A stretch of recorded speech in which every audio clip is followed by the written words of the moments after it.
قال رسول اللہ صلی اللہ علیہ وسلم تفکروا فی الخلق ولا تتفکروا فی الخالق او کما قال صلی اللہ علیہ وسلم۔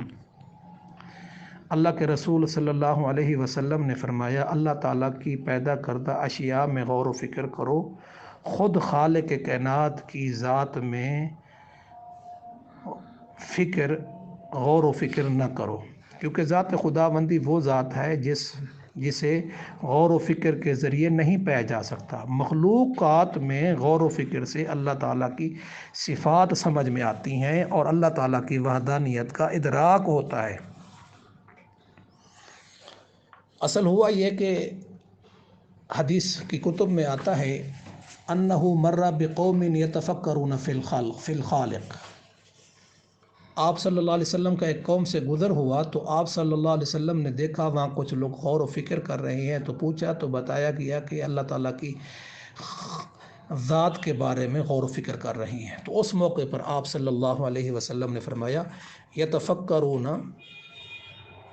تتفکروا فی الخلق ولا تتفکروا فی الخالق۔ اللہ تبارک و تعالیٰ کی تخلیقات میں غور و فکر کرو، اللہ تعالیٰ کی صفات میں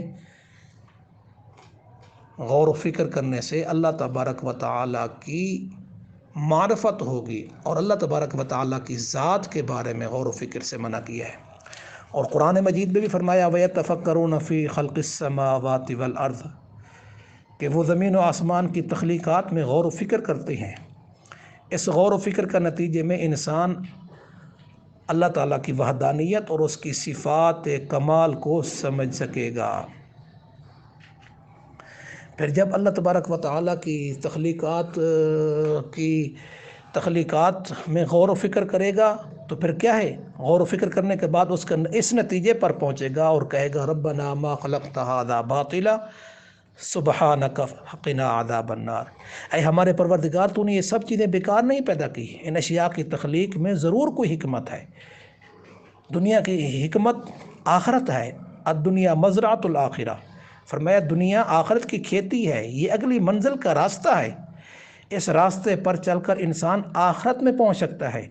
اس دنیا میں جو کچھ کمائی کرے گا اسے آخرت میں پالے گا۔ مقصد یہ ہے کہ کائنات کی تخلیقات بیکار نہیں، محض یہ کھیل اور تماشا نہیں۔ تو دعا ہے اللہ تبارک و تعالی ہمیں اپنی معرفت نصیب فرمائے، اپنی صفات کو اسی طرح ماننے کی توفیق عطا فرمائے جس طرح اس نے حکم دیا ہے۔